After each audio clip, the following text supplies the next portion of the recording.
And we are live. Hello, everybody. My name is Mark Newgent. I'm here with Colonel Greg Raths for U.S. Congress. How are you doing, sir? Fantastic. Thanks for having me again. It's been a while. First off, this is congratulations on winning the primary to the U.S. Congress. Yes. That is amazing. Hold on. And well, we had 6 great candidates here in the Republican side, and we all fought valiantly, and I prevailed, so it was really cool. So I'm just going to mess around with the camera. Okay, I got the camera on you now. Okay. I'm just a little technical issues here. We're in my new place. We're not at Greg's house today. We are socially distancing. We're not close to each other. So we're going to have to do kind of a split camera, just if you're wondering. Right. So let me put Greg back on the screen. So my question is, how are you feeling about your win? Well, it was an amazing night on March 3rd, which is now 3 months plus. And it was just a wonderful feeling to come to victory, and now we are onward to the general election. So all 5 of the candidates called me, congratulate me. We've all come together as a team, and off we go to November 3rd. So from March 3rd on to November 3rd. Awesome. So a lot of people, as you adjust your microphone there, you might want to. I know a lot of the audience, they know you and they voted for you, but just for people hearing about you for the first time, can you tell them a little bit about yourself? I sure will, Mark. It's been just a great year campaigning, talking to so many people, and just to give my audience out there a chance to learn a little bit more about me. I was born and raised in Phoenix, Arizona, the 5th child of 8. My mother and father were from Minneapolis. They moved to Arizona after World War II. My father was a World War II bomber pilot over with the 9th Air Force in England. He flew combat during Operation Overlord on D-Day and also into the Battle of the Bulge. They moved their air group after D-Day into France from England, and he finished 65 combat missions.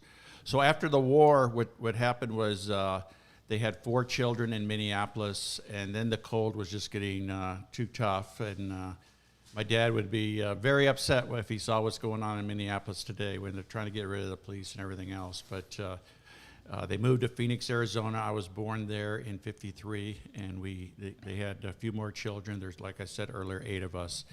And my father would always take us kids to Luke Air Force Base, which was right outside Phoenix, which was a base with jet fighters, and he'd take us to the air shows, and I always wanted to do what these guys were doing. I mean, the jet age was in, this was in the 60s, and everything was, something I always wanted to do was be a pilot, and obviously to fly jets would be really, really something. So my father laid down the law. He said, I was like 12 years old, I remember. He goes, son, if you want to do what these guys are doing, we're watching these aerial stunts in the air, need to get a good education, get a college degree, stay out of trouble, and get good grades, and that's what I did. I went to Arizona State University. Okay. I enlisted, or I joined the Marine Corps officer program at ASU, and I became an officer in 1975 and went off to flight school. Okay. I served 30 years. My first duty station was right here in beautiful El Toro Air Base in Irvine. Awesome. And I rose to the rank of colonel, and then I retired. I have a nice house in Mission Viejo, 3 wonderful kids, beautiful wife, so life is great. Awesome. So we're doing a little differently before. Before we used to take the questions as we go. We're going to do it in segments, so we're going to do some opening questions, and then about 2/3 of the way through, we will take all the audience questions. We already have a couple hundred people watching. So that's great. And a bunch of comments are going. I will say one comment. Catherine Ann Elizabeth is throwing some hearts up there. So that's a dear friend of mine. She's a school teacher here in Irvine. She teaches over at Brywood, and she's a fantastic teacher. And I think her twin sister teaches here in Irvine too, Kristen. And they're fantastic teachers. And I was out walking neighborhoods today, and I saw some parents who knew my daughter Kristen, and my daughter taught them at Turtle Rock. But let me just finish up. After the military, I served, I flew for JetBlue Airways as a commercial airline pilot. I flew the Airbus 320. Then I was president of a company in Anaheim, retired from them, then I went into politics. Ran for U.S. Congress in 2014, ran for city council in Mission Viejo. I won that, won the top vote getter out of 8. Was reelected in 2018, and now I'm running for U.S. Congress. That's awesome.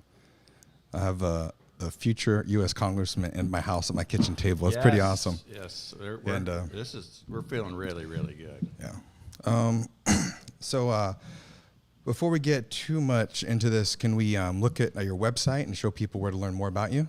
Yeah, you can. Just my name, GregRaths.com. Okay, And, I have that up on the screen now, so people can see it. If you want to volunteer, if you want to be part of the campaign, you can sign up, and you'll be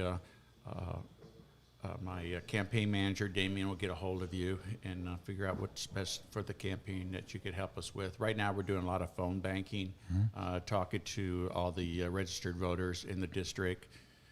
We are starting door to door, passing out door hangers and knocking on some doors. Obviously, with COVID, we got to be careful. People aren't really ready for you to go to the door. So right now, we're just doing door hangers. We're doing a lot of email, social media. I've been on the phone a lot talking to people, snail mail, whatever it takes to get the name out, just trying to get everybody to let them know who I am and why I'm running for Congress. Awesome. So one of the things that have been a hallmark of your campaign is, I think, innovativeness and embracing new ideas. And most elected, a lot of them are scared to do these live streams, like really live, like we have. But they've really had to, during the pandemic, embrace that, right? But it seems like your campaign was already ahead of the game with that one. So, well, as a Marine officer, we learn how to adapt quickly. If the battlefield changes, you have to adapt quickly, and that's what we did. Again, on March 3rd, we won the primary. We had set up a huge victory party on March 21st, and by about the 10th of March, we knew this COVID was more serious than we initially anticipated. So we had to pivot and go to what we call Zoom-type fundraising, and social media fundraising, digital fundraising, things like that. So I used the months of March, April, and May, mostly on the phone with the donors and talking to them why I feel I'm the best candidate and why they should donate to me and vote for me. And as of today, we have 4,330 individual donors to the campaign. We had 3 amazing months of March, April, and May. And June, we're just finishing up June, and just the best month ever fundraising. So we're right now getting the money available. So when we go into the fall of September summer, August, September, October, we have the funds available to get out there and get my name out there on not just social media, but on television, radio, and through a couple mailers to the voters. Yep. Awesome. So I'm going to go by my script a little bit here. So welcome to the new house. Thank you. I know some of them, I don't want to only talk myself maybe 30 seconds here. I was running for school board, but we had to make a decision. We got a home, 200-300 feet from my son's school. And yeah, I just parked over there. Yeah. So it was the right thing to do. And we also got a great candidate to take my spot. Great. Dr. Demetra. She's a pediatrician. So she'll do great in the school board. So we're helping her out. So you're backing her? Yes, 100%. Okay. I already announced that I'm going to all of my donations that I got, and I'm going to give it to her campaign, the treasurer, and anyone that wants their money back can have their money back. Yeah. But I've received a bunch of phone calls that said, no, give my money to her. That's very cool. So, yeah, to our audience, we're sitting here at Mark's house here in Irvine, right at the heart of the district. And this is the battleground for the district. The 45th district is Irvine, 250,000 residents plus. Mm-hmm. The home of the 3rd Marine Aircraft Wing, the home of the helicopter squadrons that were shut down in 2000. A lot of veterans still live here in Irvine that were based here, so we're going after their votes, working really, really hard to ensure that we do well in Irvine because it's such it is the largest city in the 45th Congressional District. As I was saying earlier, I live in Mission Viejo. I've been a homeowner there for 42 years. I bought my first house when I was a young first lieutenant with another gentleman, and we bought up a couple times. I married in '82, and it's just a great city, Mission Viejo. So that's my city. I served for 6 years now on the city council. I was the mayor pro tem in 2015 and 2018, and I was mayor in 2019. This year, I'm a sitting councilman. I have 2 years left on this term. I'm in my second term, but hopefully, if all goes well, I will vacate that seat in January and either have a special election in Mission Viejo to fill my seat, or somebody will be appointed. But okay. Love Mission Viejo, some amazing cities in the district. The other cities are Lake Forest, which is a large city. A lot of Marines live there from when they were based at El Toro. We have Tustin, North Tustin, Laguna Hills, Laguna Woods, Rancho Santa Margarita, very, very Republican city. Coto de Caza, we have Villa Park, parts of Orange, parts of Anaheim. And it's just, it's a really, really cool district. About 850,000 residents live in the district, and about 450,000 registered voters. So it's going to be tight. It's going to be a 50-50 race. The primary was almost 50-50. Katie Porter edged the six of us Republicans out just a little bit. Yeah. But I think it was 50.7 to 49.3. So we're going to really work hard. I think she had about 113,000 votes. I picked up, or the six of us Republicans picked up 111,500. Yeah, but everybody were saying, oh, this other guy, Don, whatever, is going to get it. He's got $1 million. Greg's got, you won. You had what, 5-10 times more money than you did, and you beat him. Yeah, we spent a couple $100,000 at the most, and we had just an amazing ground game. We micro-targeted those that were going to vote, and we won. We got about 40,000 votes. The second place was Don Sedgwick, 28,000. Yeah, and he had $1 million. Everyone was all about the money, and they underestimate the patriotism. Well, look at Bloomberg. Spent about $1 billion running for president, and what did he get? He's back in New York. There's a guy, Andy Thornburn, worth $100 million. He spent like $1 million to get a school board against Dr. Ken Williams. He spent like $10,000-15,000 and won. Right. My opponent, she has about $6 million, and I'm sure she's going to show about $8 million. But we're fine. We're doing well. We have the budget. We set a budget to win, and we're going to reach that budget and spend the money wisely. I'm a strong fiscal conservative. I don't waste money, and my campaign manager will tell you that. The reason why she needs all that money is because she needs it. Lou Correa, he's a Democrat, next district over. You don't hear people saying he needs $6 million at all. No, but they're just lying. The Democrats are lying and lying. There was a mailer that I happened to see that she sent out saying this is a +10 Republican district and we're going to get clobbered. We need money. We're not a +10 Republican. We're a +2. +2 means we have 2% more Republicans registered than Democrats, and it's actually about a 1.7 right now. So the Democrats send out all these lies, scare all their constituents to send out money because they don't want to lose this seat. So it's just a typical Democrat scare. This district is basically 50-50, 40% Republican, 38% Democrat, and the rest are no party preference or independents or libertarians, things like that. So we feel very confident. It's been a strong Republican district in the past. It's never been run by a Democrat. And as you can see what's going on now that a Democrat is running it, she does not even go to Washington to vote on issues. She actually proxied her vote to a congresswoman in Virginia.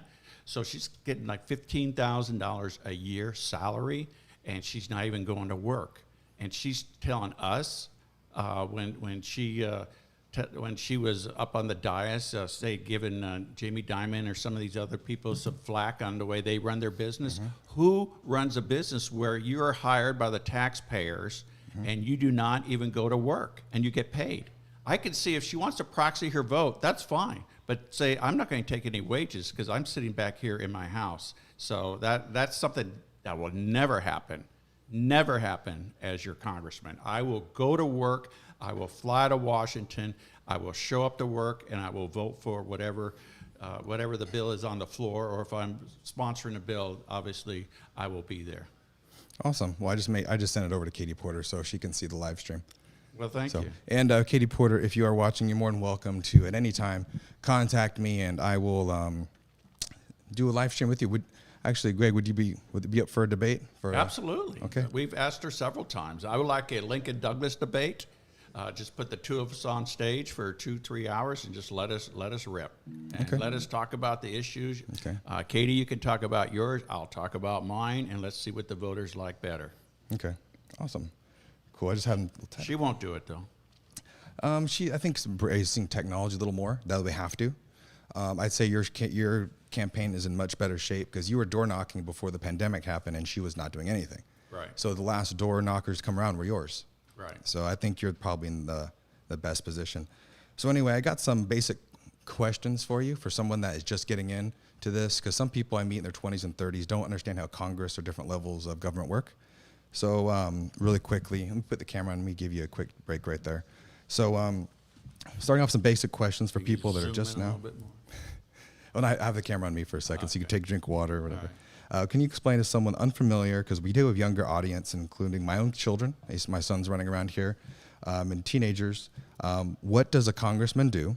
And for someone watching that never had the chance to get involved, and how is that different from other branches of government?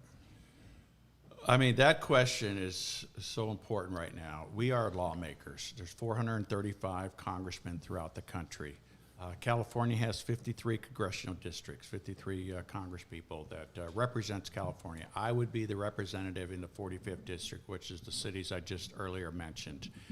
My job is to vote on law and write law, ensure that the budget gets through. We vote on the budget. But you know what's bothering me? What's going on right now? People aren't obeying law. What good is it to go to Washington, write law, vote on law, and then people just on their own start knocking down buildings and burning buildings, burning churches and everything else? Yeah. I mean, what's the reason for a lawmaker if they're not going to obey or enforce the law? Exactly. The city leaders, the mayors, the governors has to let law enforcement enforce the law, get them through the judicial system, and that's the way our country works. Right now is a very difficult time in our nation's history. I've never seen it this bad, where there's just anarchy on the streets, where people just crashing down buildings and knocking down, just going in and just stealing, hard-earned money that people work so hard for. And then there's elected that don't order the police to stop it. We could stop it immediately. I was a police officer. It's easy to stop it. You just have to have the orders. Right. And then we have the National Guard to help out if they have to do. These are citizen soldiers. As you know, you served in the Army, Mark. I served 30 years in the Marine Corps. But as a legislator, as a congressman, I spend probably half my time in Washington, so I'll find me a place right near the Capitol. When the Congress is in session, when the House of Representatives is in session, I will be in Washington representing my constituents. When we're out of session, I'll be back here in the 45th district. I'll set up an office here in the district so that we were able to talk with our constituents. I'll have a staff here. I'll have a staff in Washington. So if there's people with issues, especially veterans, and that's a major issue. And one thing about Lou Correa in his office, they take care of veterans. This congressperson in our district does not, and that's a problem. I agree. And as a veteran myself, I'll ensure that our veterans get taken care of. And one thing I want to do as a congressman, I'm going to work hard to either bring to upgrade the VA facility we have in Laguna Hills, or bring actually a veterans hospital to, which is a federal hospital, to Orange County. There's 4 million people that live in Orange County, 180,000 veterans, and so I would like to see that. Plus, I want to work with Irvine to get the cemetery built at the old El Toro Air Base. So something I want to follow on question that ties nicely what you said into the next question is work with your constituents. Now, for someone that's unfamiliar, put the camera on me for just a second so you can, for someone that's unfamiliar, the difference between city, county, state, and federal governments, can you talk a little bit how it ties in? Also, what is the appropriate issue to take to your congressional rep? Oftentimes, viewers contact me about an issue. Sometimes the correct office might be city council, a school board, or a water board. So what's an appropriate issue to bring to you? Well, let me just back up a little bit. What we see in California, their budget ends this month. So everybody's in Sacramento. All the assembly members and all the senators are back in Sacramento. What are you going to say? I was going to say, so for like a crosswalk for near a school, would they go to the congressman? I'll get to that. Okay. No, absolutely not. But I just want to make this point that the budget is due the end of this month. And there is a vote a few years ago where if the budget's not done by June 30th, you don't get paid. So you think they're going to get paid? If they don't get it done, no. So they're going to get it done by the end of this month. So I like to bring that to the federal level. If you don't get the budget done, and the federal budget is ends September 30th and it starts October 1st, you do not get paid. Okay, so if you're not paying congressmen, they're going to get that budget through. There's a certain amount of appropriation bills that we vote on. I believe it's 12 or 13, and then authorization bills to to fund each of the different different agencies in government. Obviously the VA, the military, the housing and urban development, things like that, energy. And so there's one bill at a time. They get authorized, they get appropriated, they send it to the Senate they reconcile, they vote on it. All this is supposed to be done by the end of September. Unfortunately, for the last several years, it goes on and on and on, and finally around Christmas time, when everyone's working on Christmas and having their dinner, in the middle of the night, they put together this huge bill, like $1 trillion plus bill, and they vote on it, and no one knows what's in it. So I will work very hard as a congressman to ensure the budget, and I will work with the leadership of our party to ensure that the budget gets done by September 30th, and all 12 or 13 bills are appropriated and authorized and signed in by the president by then. Enough of this continuing resolution. So enough is enough. So to answer your question, what does the federal government do? We fund federal programs. Okay, the state, a lot of money is block granted to the states. The states send it down to the counties, and the counties send it down to the cities. So there's money available for education, the education department. We send money to the states. It's called block granting money to the states. Our number one issue at the federal government is national security, a strong national defense, and that's a strong military, strong borders. Another thing is that the federal government is maintain a common currency, the dollar. So the old days, they used to have, monies in each of the states and each of the colonies. So maintain a common currency, and also is to protect our God-given rights of life, liberty, and the pursuit of happiness. And right now, I'm very scared the way things are going in some of these cities where they want to defund the police, where they let anarchy prevail. What we see going on in Seattle, where they have 6 square blocks and just give it to whoever wants, that is just wrong.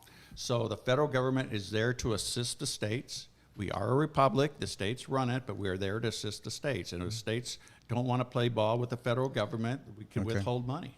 Now, you talked a little bit about continuing resolution, and that made me flash back to my time in the Army when I was in the military, and the continuing resolution would play hell with our missions. We couldn't do anything. We couldn't do our missions, and that would affect national security. It was really hard on us. As a military commander saying, oh, you don't have your troops, and then we have reserve National Guard troops that would come on to active duty to support our missions. We couldn't do it.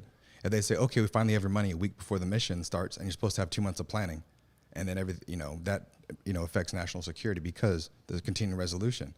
You know what I'm talking about. Well, I have a lot of experience. When I was a lieutenant colonel in the Marine Corps, I got assigned to Washington, D.C. I picked up a master's degree at the National Defense University in military strategy and logistics. After that tour of duty, I spent some time at the Pentagon before I worked 3 years at the White House. I was the deputy chief of staff, and then moved up to chief of staff of the White House military office, where I worked out of the East Wing from 96 to 99. My job was to support the President of the United States, Vice President, the cabinet members, and senior members of Congress. We provided military support for those individuals. So I understand Washington. I worked with the legislative branch. I know the executive branch. I understand the Pentagon. I'm not some spring chicken, I'm not some young kid. I understand what's going on. So when I get elected, I know when I get there exactly where to live, how to get to work, what to do at work, and work with all the members of Congress to get things done. My job is to represent you, the people of the 45th District. My job is to be there for you, to help you, and I'll have staff, like I said earlier, in Washington, and staff here in Orange County to help the constituents on federal issues. And a lot of them tend to be the seniors who have some issues with Medicare. That's a federal program. Medicaid's a federal program. The military, the VA system, federal programs, and education. So our job is to ensure that this district, who pays all these taxes to the federal government, gets that money to come right back to our district. Okay. Yeah, I have other sections for that. Really quick, I had another follow on the crosswalk. So, but if somebody does contact your office for a crosswalk, will your office help them? I can answer it for you. All right. You give them number to the city council. Right. I would go to the city. I'm sitting on the city council now, and I was mayor, and those are the city issues. But one thing can I say when I was a mayor? Yeah.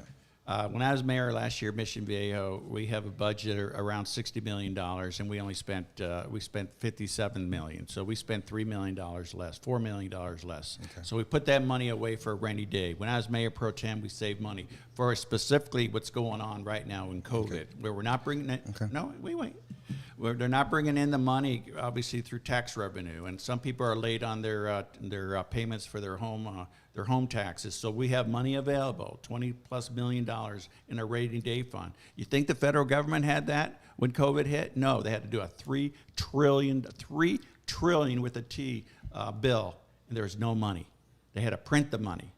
And Katie Porter voted for that, to print $3 trillion. I don't think they even went out to get bonds for that money. Wow. And then they just voted on another $3 trillion.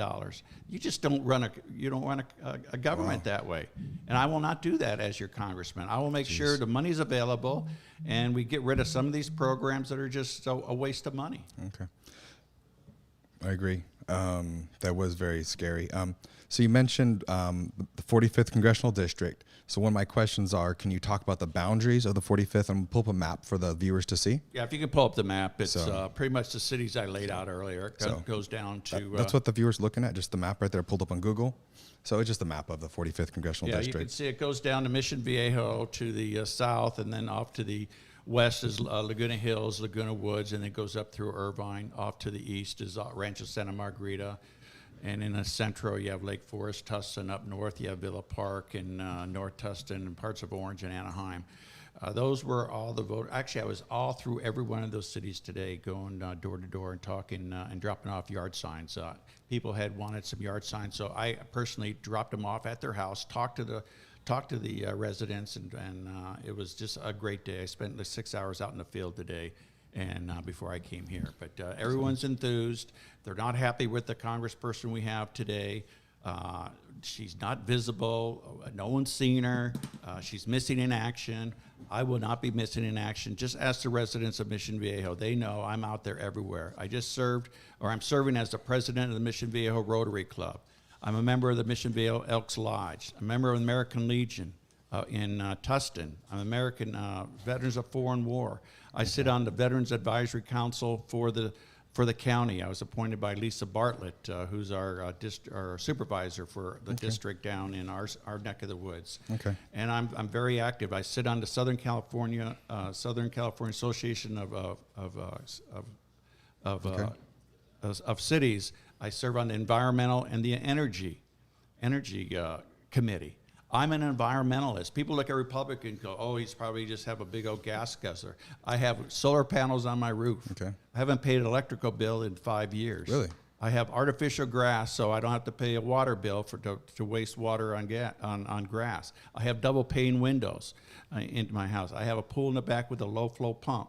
I'm an environmentalist, and I have a car where the engine shuts off when you're sitting at the light and everything else. So if I need to get that out there, I am an environmentalist. I love our environment. I grew up, when I got here in '77, it was bad. I mean, there was times you had to stay in house because you couldn't breathe because of the smog. And it's getting better and better, and we can continue to do better and better, and that's what I'll do at the federal level, to do everything to we have clean air and clean water and ensure that our constituents are never in danger in that area. Okay, I have some, I'm going to skip ahead to more policy. Is the camera on you now? I'll put the camera on me real quick. There you go. So you could take a quick break. So I had some more basic questions, and for those of you that are commenting, I see your comments. In our next couple segments, we will take those comments. I see them racking up. We've got quite a few comments. So we will put those across the screen and answer your questions live. But we're going to go some more serious policy issues. I know Greg's time is limited here. I'm not limited. I'll talk as long as you want. Okay, we have a ton of questions, a ton of comments. All right, let's get to your questions. So policy, obviously, let's talk with the elephant in the room and get some more deeper stuff. If you want, I'll keep the camera on me for a moment so you can take a break. I just had a couple of texts I had to look at. Go ahead. So I'll get into some policy and issue questions. I know oftentimes we get you and I are both military officers, so we tend to talk a little bit about that too much, some people said. But so getting some deep stuff, coronavirus. Where do I even start? I'm just going to let you speak for a while on the current affairs of what's going on. But before you answer, I'm just going to say someone who was married to a nurse. How did this become so political? Why is it so political? Because 2020 is an election year. It's a presidential election year, so it's political. On November 4th, everything's going to go away. COVID will be cured and everything else. It's a political because it's a political issue because it's a political year. Yeah. It shouldn't be that way. Unfortunately, it is. I'm sorry. It has to go where people are taking sides on wear masks, don't wear masks. Why are churches closed and abortion clinics are open? You know, why are candy stores open but liquor stores are open? Yeah. Those are legitimate questions, by the way. Yeah, the one person who was just here, he's a medical expert as well in supplies, and he'll explain to you in scientific detail of how to properly wear it. It's not just wearing it. You have to single use, you know, and my wife wears those every day in the operating room her whole career. I'm driving down the street, I see people in the car by themselves wearing a mask. I mean, what is that all about? If you're in your own car, can't you take it off? I mean, this is getting crazy. So, but to answer your question, it's very political because it's a political year, and it's Trump versus Biden at the national level, and all of us at the local levels are battling it out, and they're trying to make it political. Okay, so next one, put the camera on you because this is a very important question. And you've already answered it, but I'm going to ask you again. I want you to look at the camera as well so we can get you on the record. On the record. Do you support defunding the police?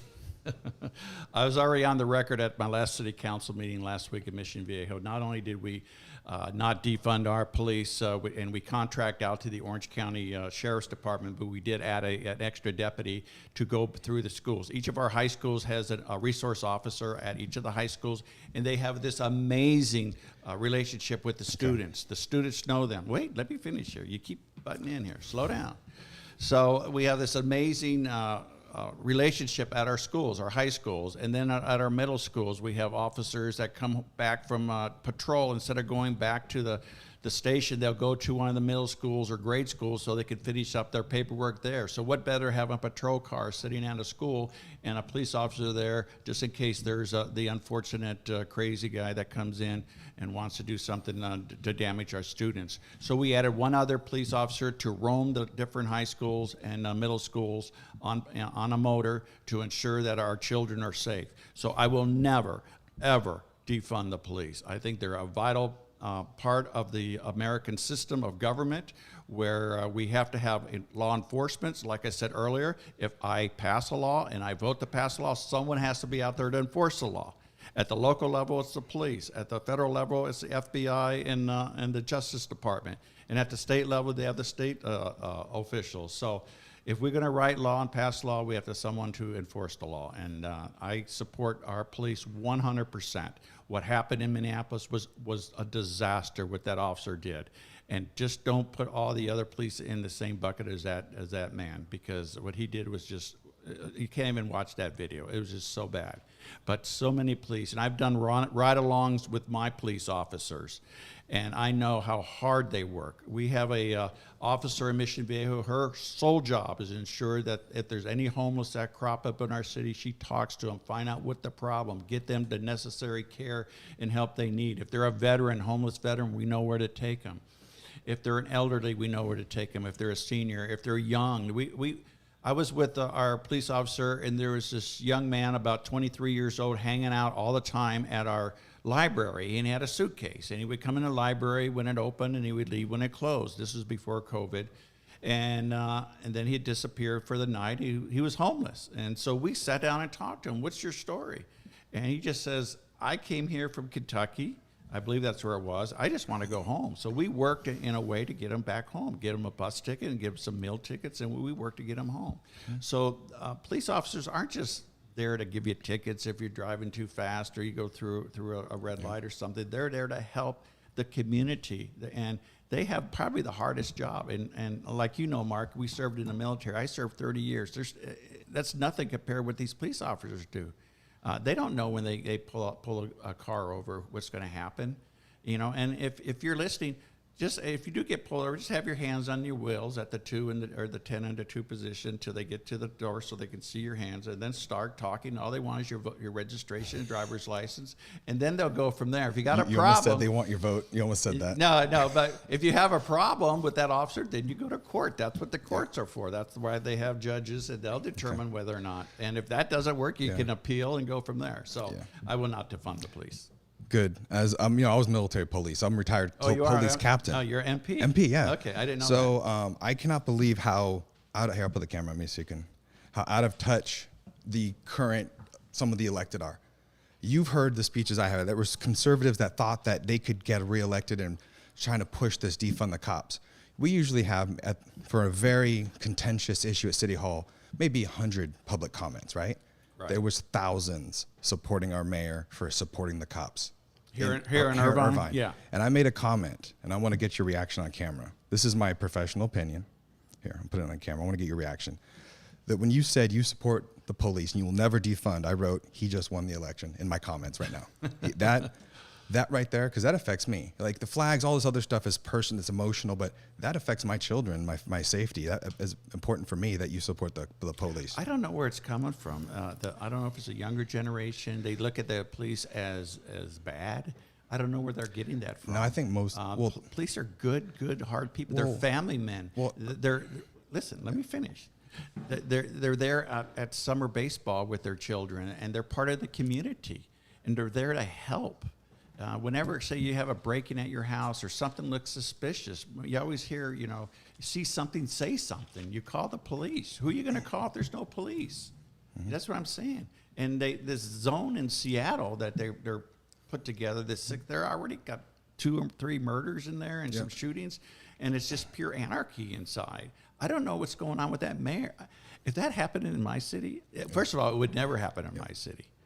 I go, you just don't set up your own autonomous zone in the middle of a city and just take over businesses and everything else. It's insane. It's insanity. Insane. You know the first thing they did? They put up a wall. Yep. All they do is give Trump problems for putting up a wall on our southern border. So it's something's going on, but I'm going to do everything in my power. I'm not only a patriot, I'm a statesman. I love my country very much. I fought for my country. I was a young Eagle Scout. Maybe get these guys in scouting or get them in the Peace Corps. Or if they feel that socialism is the way to go, send them to a country that's socialist and go live there for a year and see how you like it. There is a professor of mine. Let me finish. You keep wanting to butt in. There's a professor of mine when I actually got another degree. I have 2 bachelor's degrees. I got a degree at Arizona State in business, and then just recently in 2012, I got a degree at Cal State Fullerton in political science before I went into politics. I wanted to learn about political science, and she was saying if you like socialism, she's told everybody bring your cell phones up and put them on my desk at the beginning of class. And then at the end of class, they all came up to get their cell phones. She says, no. I'm going to distribute them to less fortunate people because they need your cell phone. And they're like, wait a minute, I want my cell phone back. They go, no. You know, if you like socialism, we spread the wealth all around. You worked hard for this. And if they did work, unless their parents bought it for them, you worked hard for this. And these are like $800-900 now. And that is yours because you earned it. In socialism, that's not yours. The state owns that. The government owns that. If they don't want you to have it for a while, they want to give it to the guy next door, that's the state's responsibility to do. And I just think so if some of these younger adults who feel that socialism or communism is the best way to do it, go live in one of these countries for a while, say 8-10 months. Go live in some of these oppressed countries and see if that really works. And here's another thing. I've been to 60-plus countries in the world in my lifetime. Obviously, when I worked at the White House, I traveled with the President of the United States, but also in the military. I've been to numerous countries. I lived in Japan. I've been to Australia. I've been to all the continents except for the polar caps. And this country is the best. My God, it's the best. And I remember I was in United Arab Emirates. I'm in a cab, and this guy's just hauling down the streets, going through red lights and stuff. I go, you just went through a red light? He goes, you must be American. You guys obey laws over there. We don't obey laws here. And I'm like, whoa. I go, that guy's right. And now we're not obeying our laws. So I'm for I'm for safety, I'm for security and law and order in our communities. Okay. I know I see everyone's comments and questions coming give across. me some questions. I just want a little more policy and Okay. issues for your campaign manager over there. But do you know, to win Irvine on this election, you need, well, to win the election, you got to win Irvine. And we are, what do you always hear about Irvine? We're the safest city in America, and most people here are very intelligent and they understand it takes a lot of hard work to do that. So I'm gonna go real quick. I'm gonna put the camera on me for you can have a quick break. I knew you were gonna say that you support the cops, but as a retired military police officer, I kind of even plead people would entertain the idea of defunding the cops, especially here in Irvine. I'm not gonna go into details, but I'm not sure if I ever told you that I credit with an IPD officer for saving my daughter's life. I'm not gonna go into details on that. And people here in Irvine support law and order. Do you think that's true throughout the 45th? And if so, how do we continue to support law and order? I do, and this would not be a problem in the 45th district. All 10 cities in the district are run by Republican mayors. I've been endorsed by all the mayors but one. I'm working on him. I haven't got a hold of him actually this week, but I wanted to talk to him. All 9 out of the 10 mayors, including your mayor, Christina Shea here in Irvine, have endorsed me for this seat here in U.S. Congress. I'm being supported by our state senators, our assembly persons. All the elected city official mayors are Republican, and I believe the supervisors 4 out of 5 are Republican. Yes. Here in the county. Both of our state senators, John Morlock, Pat Bates, are Republican.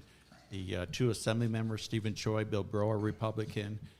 I believe as Bill Breaux steps down, the mayor of Laguna Niguel will win that assembly seat down, Lori Davies, down in South County. So I have a lot of, basically all the Republican elected, all the electeds in this district behind me and supporting me. And I don't think Katie has any. I don't think she has any of the elected mayors supporting her. No. But that's just one portion. That's one element of the equation. I have the people at the grassroots supporting me. Yeah. And you're talking about Irvine? There's a new group called the Greater Irvine Republicans. You know what they are? I don't know. Maybe. See this pin? It was started by a gentleman named John Park, who actually ran for city council here in Irvine a couple years ago. And he was defeated, but he just put together a heck of a race. And unfortunately, he lost. But he just didn't stop there. He put together what they call the Greater Irvine Republicans. It started with 10 people. It's over 1,000 now. Yeah. 1,000. They've endorsed me. Mm-hmm. They're working for me. Can you imagine 1,000 volunteers just right here in Irvine? That's amazing. Yeah, we're going to work hard, and we just hit Turtle Rock area really hard today. And this group is just phenomenal. Yeah. We had just had I'll put the camera on me so you get it. We just had a rally for Christina Shea. And she called me the next day. I heard that she was just like, wow, that is an energized group ready to go. And yeah. Yeah, Christina's doing she's doing a heck of a job. Her name is synonymous with Irvine. She's been an elected official, mayor, and she works hard. I know she has to have a good relationship with the Irvine company, with Don Bren and that group. She has to work with 5 Point. It's just, Irvine is, obviously you have the business centers, you have the industrial areas, you have the high-rise business centers, and you got the Spectrum. Yeah. It's just an amazing, amazing city. It is. My city is more of a bedroom community, Mission Viejo. We have, we're pretty much people who leave Irvine to go back to live in Mission Viejo. We have 53 parks, grade schools, 5 high schools, and churches and mosque and synagogue. It's an amazing city. So I could go through every one in the city, but we'll run out of time. Okay, so I have there's one last policy issues. I wanted to go over some healthcare questions, and then economy, national debt, taxes, national security, maybe election integrity, balanced budget. Do we have any questions? You want to take a couple of questions now, or you want to? Yeah, people have been waiting. How many we got on? A lot. You want to do questions? Okay, we'll do questions. Yeah, all right, let me put it on the screen for you. Okay, Is anybody watching? We have about 85 people, maybe 90. It's kind of fluctuating. We had a couple hundred for a while, and it kind of goes up and down. Yeah. Okay, so we've got just Dr. Rupali. She says Rocket. So I'm going to put Rocket. We love the doctor. She's Newport Beach area, I believe. Oh, she's Irvine. She's Irvine? She's GIR. Oh, she's GIR. Oh, okay. I'm sorry. I just shut my mouth. I can just read them off to you. Morgan says, let's win it. Okay. Maybe you know this next one. Hearts from Catherine Ann. Catherine Ann, my daughter. John Salami says, vote for Greg Raths November. John, he's a good man. He's with the Mission Vale Chamber of Commerce. Okay. See, looks like somebody knows you. You still look the same as when you were in the Marine Corps, Colonel. You want an outstanding leader and pilot. You have it right here, Semper Fi, Colonel. Semper Fi, yes. I did 3 combat tours. I originally flew the F-4 Phantom. I was a jet Top Gun fighter pilot. And I flew the F-18 Hornet. I flew in Operation Desert Storm, 45 combat missions in Desert Storm. Then I flew another 30 combat missions in Operation Restore Hope, which was Somalia. And then Southern Watch was over southern Iraq. It's a no one. My son's name is Maverick. I know, I heard that. And we're supposed to have Top Gun 2 coming out by now. Yeah. And I was going to really push it hard for the campaign, but it's been delayed till December because of COVID. Okay. But Tom Cruise put together another great movie to really bolster the aviation community in the Navy and the Marine Corps. So Phyllis says, thanks, Greg. You rock. Steve Davis says, look at the camera to your right. David, here we go. Am I at the wrong camera? We have, no, we're good. We're good. Someone told me to swap the so it looks like we're looking at each other. People always give me pointers when we're live. David, this is one that's important. Will donate this evening. Go, Greg. Yeah, this is huge. The end of the month, we have to report the amount of money we raised in the second quarter to Federal Election Commission. So you can go to gregraths.com, GREGRATHS, and there's a donate button. And like I said, we're up to 4,400 individual donors. And I'm not getting big PAC money that Katie Porter's getting. And that's another thing about Katie. I will not take special interest money. She's getting hundreds and hundreds of thousands, if not $1 million from special interests. All her PAC dollars, as political action committee dollars are coming there. Yeah. And if you saw the paper today, she's starting her own PAC. Yeah. My God. Yeah. So if I start my own PAC, can I get on the front page of the Register? I guess so. Well, yeah. So you guys go ahead and donate. GregRaths.com. Let me do a little screen share so they can look at your website. Okay. Hold on. Give me a second here. All right. So go to this website right here, you guys, to donate. Thank you, David Michaels, for donation. $20 for 2020 or $45 for the 45th. And I donated the other night. I hadn't talked to Greg in a while. I sent him a picture of my house with right here. Okay. If you come in from the other side, you'll see the sign. Okay. That's where I put it out there. And I donated $45 for the 45th a couple nights ago to say, hey, are we still on for this weekend? Okay. I want to congratulate or thank Signorama in Laguna Hills who just donated 500 yard signs to my campaign. Oh, nice. That's about $2,400. Nice. And there's a wonderful woman named Abby who runs Signorama, so I wanted to thank her. That's what I was doing today. I was out delivering signs to people. And if you do want a sign, you can go to our campaign headquarters, which is in Tustin. It's 1422 on Edinger, and it's Suite what? Suite 100? 110, Suite 110. It's the Orange County GOP headquarters. You can pick up a sign there or email me at ggraths, R-A-T-H-S, @gmail.com with your address, and we'll send someone to your house and deliver it directly to your house. Okay. Because for the primary, we had about 2,000 signs out at individual homes, which is really important because the neighbors will see, I see Mark is... Can I get another one for the other side of the house? All right, go. Okay, yes, you can get another sign. Right. But what people see is, if Mark's going to vote for Greg, I'm going to vote for Greg. So so each sign can get about 10 to 15 votes. I think so. If you look at, when we're done, look at that side, you'll see the sign. Okay, all right. Okay, so we got another one. No questions. Enjoy the evening. He's from Beaufort, South Carolina. Beaufort. So he's just watching. He's enjoying it. There's a Beaufort and there's a Beaufort. The Beaufort is a Marine Corps Air Base out there. He's just saying he's just enjoying the live stream. No questions. 2nd Marine Aircraft Wing. Okay, it's important to engage the community. Let them know you're going to unite us, sound policy and decisions. Yes. There's another one about President Trump. Do you support him? Yes. So there's that one. Someone just says, "Oorah!" I think that's one of our friends. Oorah is a term we use in the Marine Corps when we're excited. Oorah. Motivated, dedicated. Well, I get pumped up. I was with Army. This, I was Army, so it's a little different for us. We say hooah. You're a hooah. We're a oorah. Paula Ricker-Smith, I'm not sure if she ever met you, but she is a huge supporter of you. Thank you. And supported me for city council as well. She here in Irvine? Yes, she is. Okay. She had my sign in her yard. So thank you, Paula. Thank you. Do we have a plan to harvest votes in case Katie uses that again? Yes, harvesting is legal here in California, and that's, I believe, the way Katie actually won in 2018. I believe there were some shenanigans going on because our candidate at the time was a sitting congresswoman named Mimi Walters. In 2014, Mimi Walters won this district by 17 points. In 2016, she won this district by 14 points. And on election night in 2018, she's up by 10,000 votes. She's up by 5%, 5 points. And after 7 days of counting the harvested ballots, she ended up losing by 11,000 votes or by 5 points. So there's a 10-point swing there, and you never, ever, ever see that in politics. If you're ahead by 10,000 votes on election night, usually the numbers change, but the percent stays the same. Say it's 55-45, but the votes go up. There may be a slight 1 or 2%. We just saw that up in the 25th district where Mike Garcia just won. He won by 12 points, and he slipped a little bit, I think, to 10 points about a week after. But what happens in voted harvesting is it's legal. You can go to your neighbors or your friends and go to their house and say, hey, give me your ballot, I'll take it in for you. Now, I don't know who would ever want to do that. My ballot is so sacred. Hang on. My ballot is so sacred. I write it, I seal it, I sign it.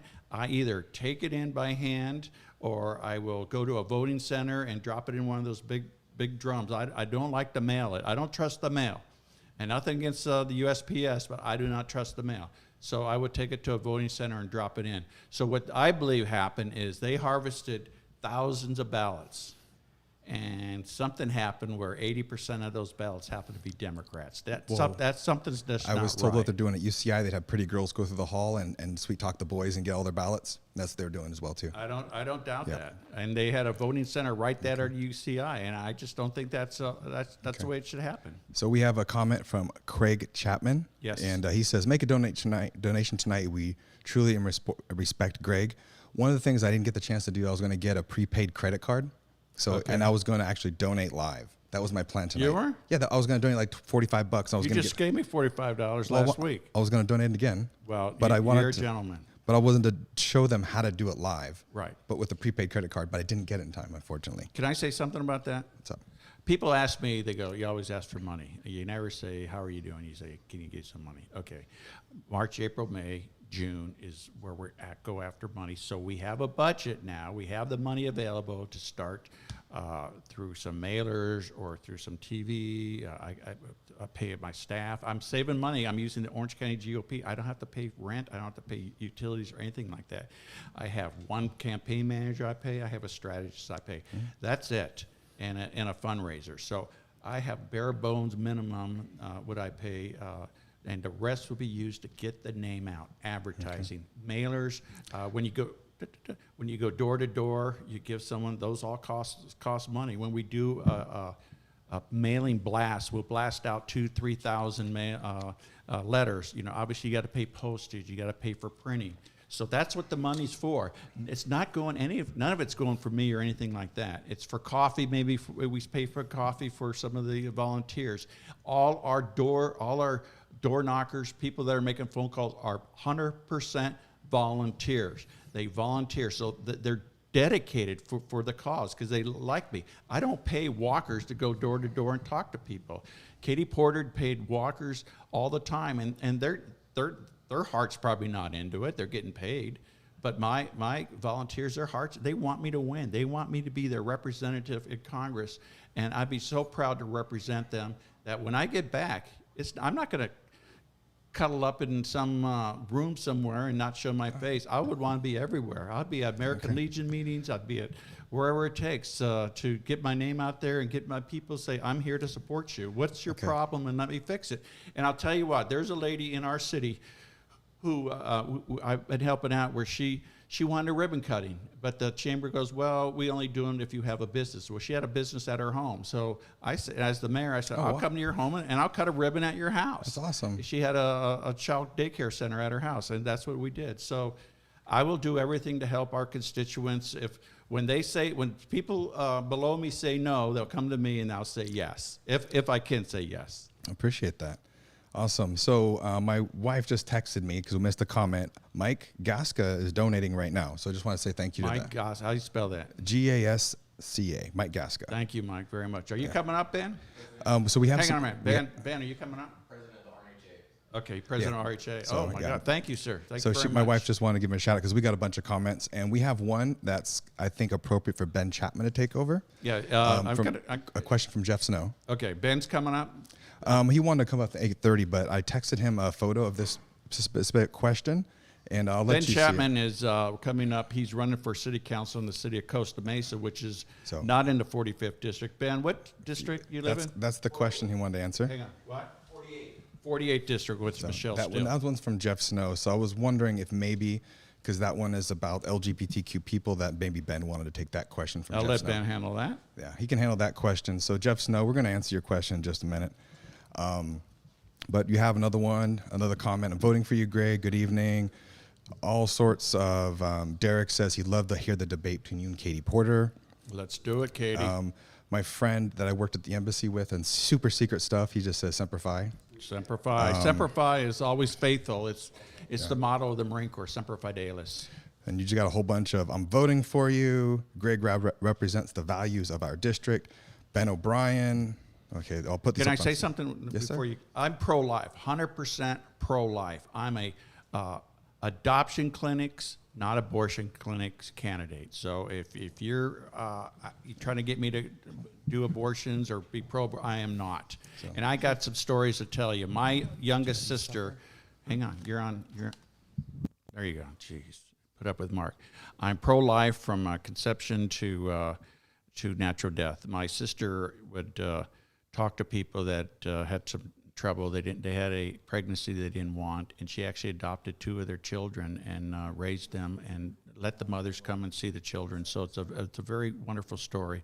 And I believe if you want a child, you shouldn't have to go overseas to China or Eastern Europe or anything like that. I believe there's enough children here that if it's an unwanted pregnancy and they can't just have the money to bear a child, that the federal government should help out with some type of adoption clinic so they'll be able to have a child. So that's my stand on that. I'm pro-Second Amendment, pro-gun. It's in our Constitution. We have the right to bear arms. I'm pro-Second Amendment. I'm not going to change on that.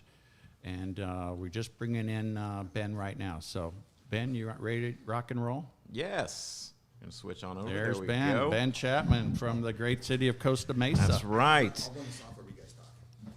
Colonel, how's it going? Give me a fist bump since we're not doing the whole shaking hand thing. So how's the campaign? Campaign's going good. Yeah, I'm talking to my supporters, and we've had up to 200 and down to 60, and we've been fluctuating around 100. So thank you, everybody, for watching us. We're going to start having these more routine basis. I did these a lot during the primary, and it worked very successfully for us.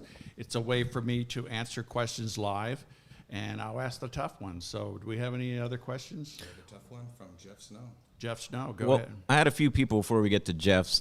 They were asking what you've been doing in the age of COVID-19 as far as campaigning, how you've been reaching out to people. Because a lot of people, as I'm finding out, it's a really difficult election year. I mean, if you're running for anything, I mean, it's hard enough for me running for city council and trying to raise money. I can only imagine what it's like for a congressional candidate. So how are you reaching out to voters in the district?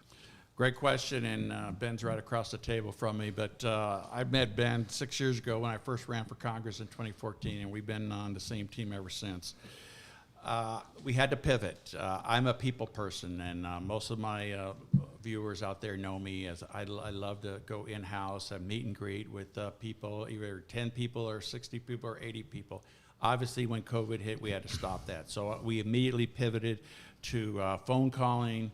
We pivoted to social media, we pivoted to snail mail, and then some. We actually had some Zoom fundraisers. Nice. We had our last Zoom fundraisers made over $8,000 in the Zoom fundraisers. $50 to join in and just kind of hear my spiel. But I remember my staff goes, I don't think it's going to work. I said, let's give it a try. I'm willing to try anything to get to get votes. And again, right now, like I said, we're in a fundraising mode, and so we're able to raise some money. So we just finished another Zoom fundraiser.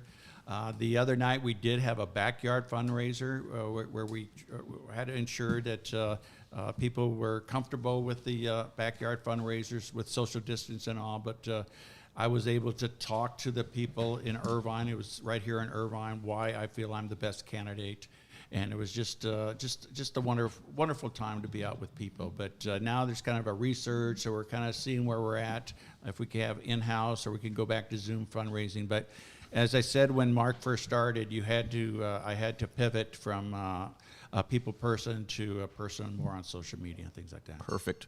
Well, as the Colonel said, everybody, I have known him for about 6 years or so. Started on his first congressional run. We've just been working with each other on social media, and I'm trying to do everything I can to help him get elected. So I, as a millennial Hispanic, as he said, I'm outside of the district, but I'm still trying to do everything I can to help him. So any donation you can make, I've donated thousands of dollars. And I don't even live in his district, so over the years. So if I can do that, I really hope some of you guys could. But I'm also the political director of the RNHA, which is the Republican National Hispanic Assembly here in Orange County. We endorsed Greg about 3 weeks ago, so he has a huge support in the Hispanic community, and we had him on meeting with the board members of the RNHA. He answered some great questions with regard to immigration and the Hispanic community. So, Greg, you still have my support. Again, 6.5 years. We finally made it over the bump in the primary. I'm going to take it all the way. So I appreciate everything you're doing for the Hispanic community, for millennials, everything you're doing for my campaign. So let's get you elected, and thank you for having me on. So since you've given me thousands of dollars in the past, is it my turn now to give you thousands of dollars? Yes. Is that the way it that's works? the way it works, my friend. What comes around goes around. And I'm supporting Greg. Greg's endorsed me on my campaign, and I truly appreciate that for City Council in Costa Mesa. So thank you, Colonel. I really appreciate it. Thank you. So I can run the software for you guys when you guys want to talk. Sure. Yeah, well, let me ask that last question. This is from a buddy of ours, Jeff Snow, who does live in the district. He's saying, heart of the district, Irvine, has some recent concerning developments, these including holding special meetings to discuss defunding the police and flying the pride flag. Can the Colonel comment on this? Or do you want to hear your comments first? And I just thought that would be interesting for you to your take. Go ahead. I'm willing to comment, but I'll let you. Well, the pride flag for me is it's a social topic, and I think right now in the age of COVID, to be honest, I think I'm more worried about and focused on the health of everybody, gay, straight, black, white, no matter gender. So the pride flag to me, I don't think should be an issue right now because COVID-19 is affecting everybody of every race and every sexual orientation. Can I ask what generated them wanting to hoist the gay pride flag? How did that come about? Melissa Fox is running for state assembly, and she's trying to push partisan issues to get Democrat votes, and also to hit Christina Shea so she can get someone else elected. That's all it is. It's just a play. Okay. I have nothing against gay men or lesbians. It's not an issue for me. I believe we're all made in the image and likeness of God, and that's for God to decide. And if you're gay, lesbian, LGBT, or whatever, the letter, I have no problem with that. But I don't like to, if they ask that specific question on hoisting the gay pride flag, where is it, at the City Hall? Yes. Yeah, I would not. I don't think that would be appropriate at the time. I think maybe there's an appropriate time. I think they have a gay Pride Day. But you've endorsed him, so. Right, and Ben is gay, and we've been friends for years. So, and I went to his wedding, and when he married Craig. And you've endorsed him for council? I've endorsed him for council. So, yeah. Yep, and just to throw it out. It's not me to judge. Right. It's not me to judge. Yeah. And it's a hot topic for a lot of people. A lot of people are going after Christina Shea for her vote against raising the pride flag. Christina Shea is a good friend of mine. I've known her for quite some time now.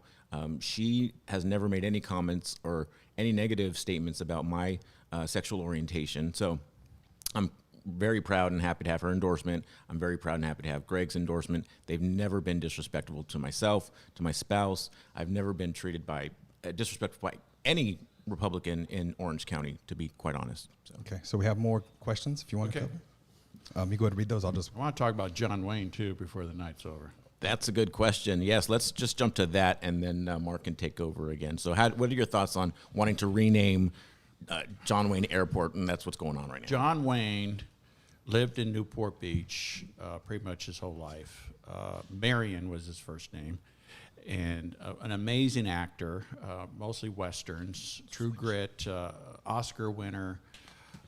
I grew up with John Wayne. There were some comments he made in 1971 in Playboy magazine that were racist and derogatory to the black community and African American community. I did not appreciate what he said, but his whole life as a whole, as an American patriot, as an actor, and as a gentleman, I have no problem keeping Orange County Airport named John Wayne Airport. And there's a wonderful statue of him as the Duke, with I think he has 6 shooters on his side and his hat on. And I just grew up with John Wayne. And I knew nothing about these comments he made back in 71 in the magazine. But we all have our flaws. And if they put monuments up for perfect people, there'd be no monuments because we're not perfect. And we're here to,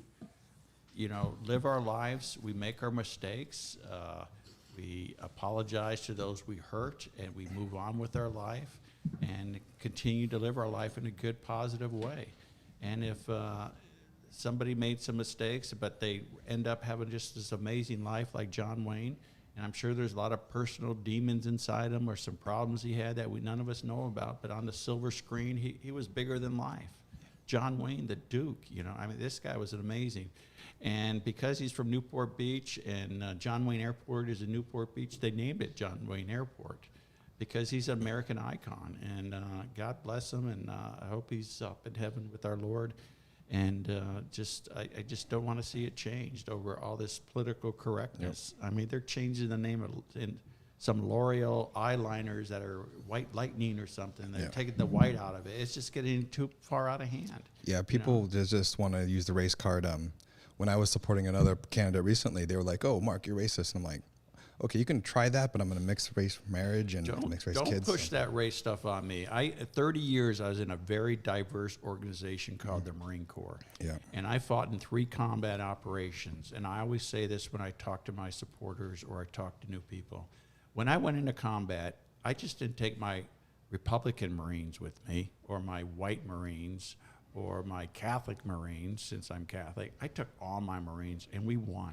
We won Desert Storm in 35 days. The air war was 35 days. The ground war was 3 days. It was over. We won. We gave the country back to Kuwait and moved on. In Somalia, when our helicopters were shot down, Black Hawk down, I was flying the F-18 off the aircraft carrier Abraham Lincoln. I provided close air support to my Army brothers, and we were able to retrieve a prisoner of war, a hostage that was taken.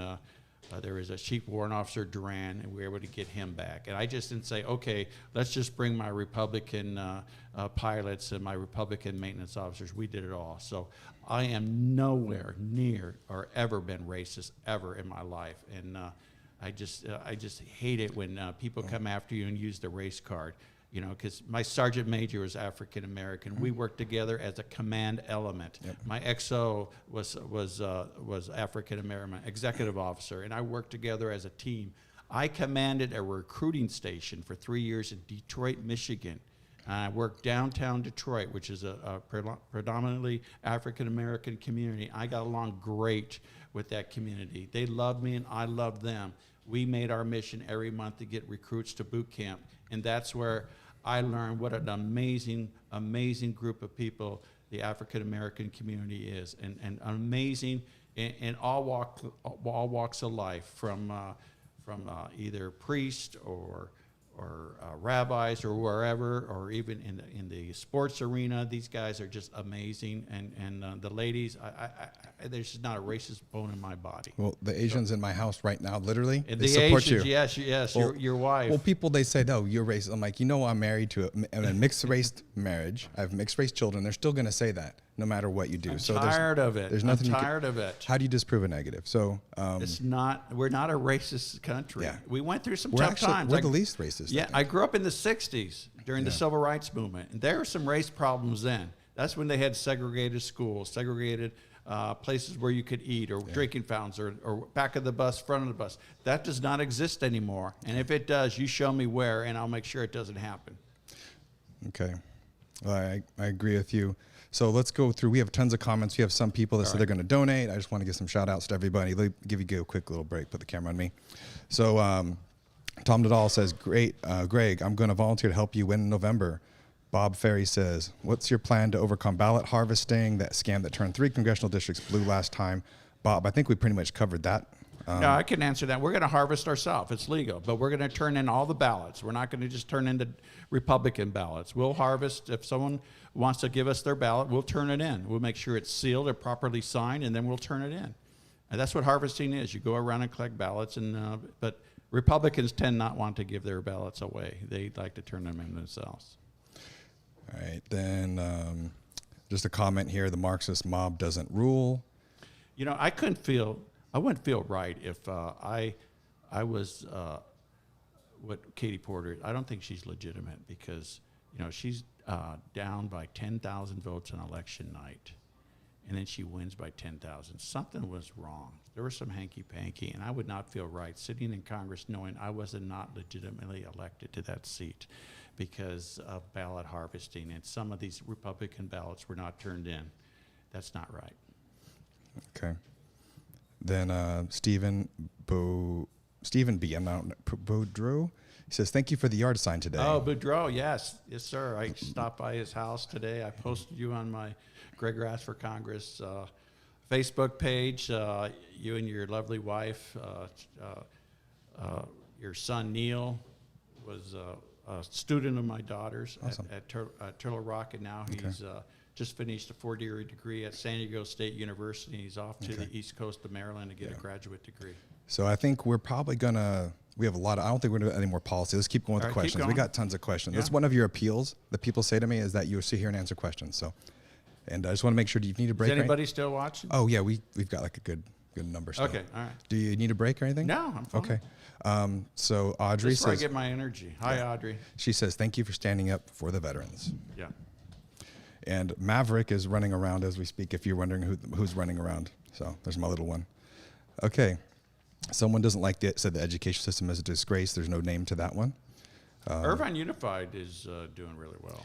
Yeah, that's why we moved here, because of the school right across the street. Yeah, this county, this district has some good school districts. And, I'm really pleased. In Mission Viejo, we have some good schools. I know Tustin has some great schools. Yeah, Irvine has Laguna Hills, Irvine, Villa Park. So we work really hard with our schools to ensure that our kids and our students get good educations.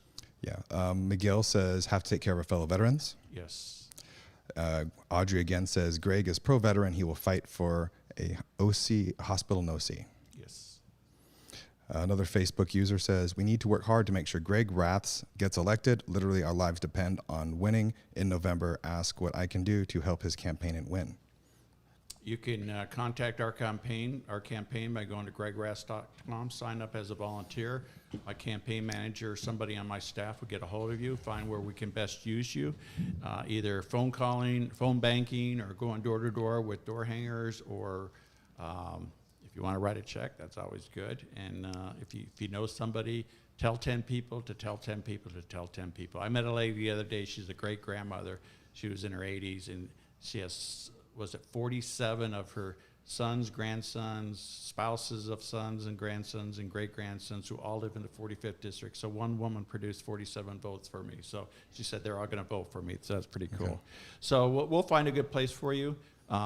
Word is get the word out, talk to your neighbors. If you want to do a meet and greet is where you come to the house, 10, maybe 15 people, your neighbors, hey, I want you to meet Greg.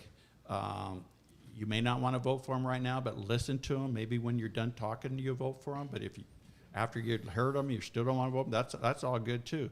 But I would like you to come talk to Greg. And with social distancing now, we can do that. We sit in the backyard, we spread our chairs around, and I talk to you about it. So that's another thing I learned. And what I did in most of June, we did a whole lot of meet and greets in backyards. We did a cul-de-sac. I met in a cul-de-sac with like 35 people. And it was a meet and greet, and I walked away with like $2,000 in donations. Nice. So it was pretty cool. Okay, and if you guys want to donate, let me throw it on the screen real quick before the next question. So Greg's going to take a little sip of water. And so if you want to donate, I apologize. I was going to get a prepaid credit card so I could put in the credit card information and show you how easy it is to donate. It's pretty basic, and you can do, I think, PayPal and a bunch of other ways. Right. Okay, so back on to us. Okay, so we have a long question. I'll go ahead and read it for you. Okay. It's fairly lengthy. I'll put the camera on me for a split second. So Andy asks, question for Greg. Recently, Ted Cruz drafted a formal letter condemning social media platforms for how they disrupt the First Amendment in the digital town square, especially for those who do not hold their same far-left ideology. He and other Republicans have repeatedly called them out, but there's been little follow-through afterwards. What do you propose we do differently to ensure conservatives still have a voice on these platforms? How can we make these entities play ball? One more time. It's a long one. He's talking about social media limiting conservatives' voices. How do we make Social sure? media limit. Oh, I see. Yeah. Because you'll post something, all of a sudden it's gone. Yeah, like There's a new website for a new Facebook for conservatives. Parler, yeah. Parler, Yeah. Parler, yeah, where Yeah. we can. They will not Well, take down our posts. one of the things that's so stressful about this, these live streams I do PARL. is hacking. We hack the algorithm. There's ways we do this, so we always go viral, and you have to be smarter, and it's always adapting. And if you were to, push a left, I would probably have millions of views every single day, but we don't. Is there a question from this person? Okay, hold on. I got tons of questions. Okay. I got my wife texting me going, there's a bunch of questions. All right. There's We'll get to all your because questions. the way we're doing this, if you're watching, is we're streaming this on multiple pages on your Facebook, on my Facebook, on multiple YouTube channels. So, and Periscope on your Twitter, my Twitter. So, and all of these questions come into one stream right here on my left side of my screen. When I look to my left, I'm looking at Mark. That's why I'm not looking at the camera. I'm looking at Mark. Well, John Park from GIR actually texted me. He said, make sure you flip the screen so it looks like we're talking to each other. Okay. Did you flip the screen? Yeah, because I was on this side. Okay. And We're across the table here. yeah, so we're This socially beautiful distanced. house in Irvine. Yeah, usually we're next to each other. Okay. Keep the So, questions going before we lose everybody. Okay, we still got a lot. We still have a lot of people. All right. We got 50 people watching still. In a VA or so OC would be great. I believe Long Beach is still backlogged. Yeah, right now, and we have to go all the way up to Long Beach for veterans or down to San Diego. Yep. We do have a clinic in Laguna Hills, but if there's Yeah. any procedures, you have to go to Long Beach. Yeah, I tried to I would like to bring a VA hospital right here to Orange County. Your campaign manager texting me to wrap it up. Okay, we'll try to go through all these questions. So another question about ballot harvesting. We covered that. Cover that. Derek Hood says, Greg, there is a new bill going through the House right now. The New Way Forward bill, people need to see what implications this may have, especially in California. Your thoughts? I'll look into that. We're looking at that. I never heard of that either. Facebook user says, Semper Fi.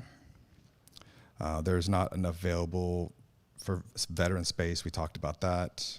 Not enough what? She says, there is not enough available now for vets, and especially now with COVID. I think she's talking about hospital space. Yeah, here's what's going on with the VA system, and I'm sure there's some veterans out there, this president has done an amazing job. And I don't have to use the VA system, but as a veteran, I do. I used Long Beach, and I used the VA clinic in Laguna Hills just to see how it does and how effective it is. And ever since this president has come in, it has really gotten much, much, much better. So I'm very pleased with the way they're handling veterans. But again, I would like something right here in Orange County so our veterans don't have to drive all the way to Long Beach. Okay. Especially once the traffic, it's been pretty nice though with the traffic with COVID, but once traffic starts picking up again, it's going to get difficult. Okay. Greg, here, I'll read this other one. You can look at your phone real quick. So another comment, vote Greg Raths November. Yes. That's one vote. Michelle Gall, who served with you in the Marine Corps, fantastic, boots in the ground is what we need. Yep. Bunch of more people agreeing with you. Teddy Roosevelt was environmental. Yes. I cannot imagine Greg Raths not represent District 45. Now here's Teddy Roosevelt, man. This guy, and he gave this speech called the Arena Speech. I don't know if you heard. 1910, he gave this speech, and he says, you know, if you want change, if you're upset with things, get into the political arena where you can make a difference. You know, you're going to get bloodied, you're going to get smashed, you're going to get kicked, but at least you're in the arena. And God bless those that get inside the arena. And I've been told so many times. And I appreciate Katie Porter for being in the arena too. And I have nothing against Katie personally, just some of her political views and her policies I don't like. But when you get in the arena, you're there to work for those people. And people thank me for doing this. At this stage of my life, when I should be retired and enjoying life, I jumped into the arena to represent you. Politics, for the amount of money we get paid, is one of the toughest, hardest positions to go after. And I feel for this president. If you love Trump or hate Trump, what he gets on a daily basis is just unreal. And I don't know how he can handle it, and his family can handle it, because they go after his family, they go after his son and daughter and his wife. And God bless him, and pray for him, pray for our leader, and I really think he's just trying to do the best he possibly can. Okay. I know I'm getting text messages to wrap it up. I kind of want to blow through these. These are comments I think you should hear. I've never contributed to a congressional campaign until this year. Thank you very much. Then we got another one from Paula. What is the address to make donations? Thank you. So let me show her. No, you could actually mail a check. Oh, I think she meant the web address. Well, let me. Oh, sorry. You gonna let me answer questions, or are you gonna? Jeez Almighty. You can either mail a check to Greg Raths for Congress, and I'll give you the address, 26551 Mayside, Maside, Mission Viejo, California, 92692. That's the old style check, which is great because I don't have to pay any fees to any credit card companies. Or you can go to our webpage, gregraths.com, and hit donate, and then you fill out the form there. You can donate. You can't donate any more than $2,800 per person. And it has to come from a personal account. It can't come from a company account. $2,800 is the max. The minimum is a penny. And now let's go with at least $10. And so I appreciate all you can do to help me. Okay.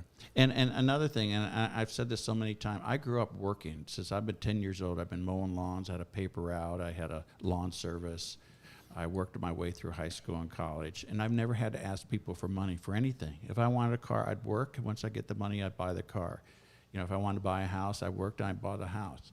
And it's really hard for me to ask people for money. And my best friend is a multimillionaire, and I'm afraid to ask him for money, but he writes me a big check every so often. But thank you, everybody, for chipping in. And this is one time I'm going to ask you because I don't see your face, per se.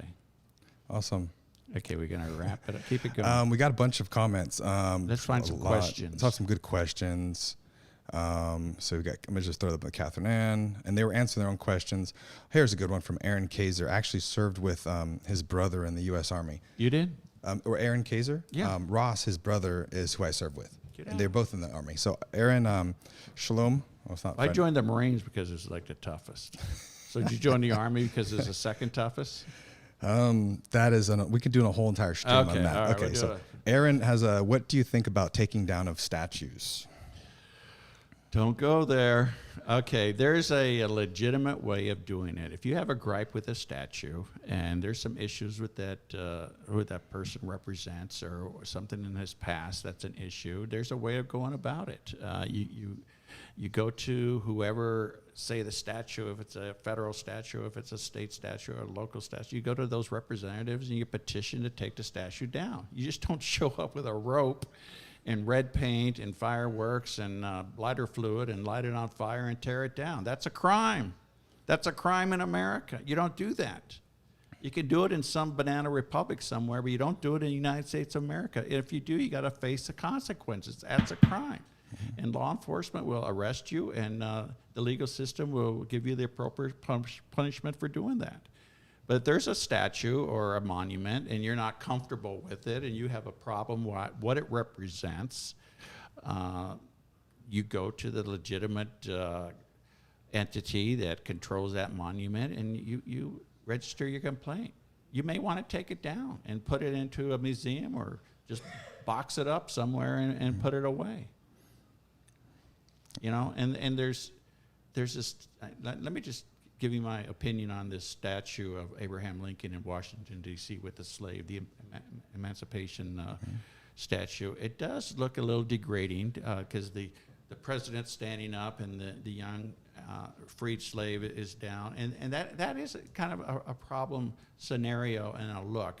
And so you would go to the appropriate people who handle that statue saying, you know, it's really not appropriate because the way it looks. Is there any way we can remove it and maybe put it into a museum or move it somewhere else? And so, you know, there's appropriate ways of doing it. So what else?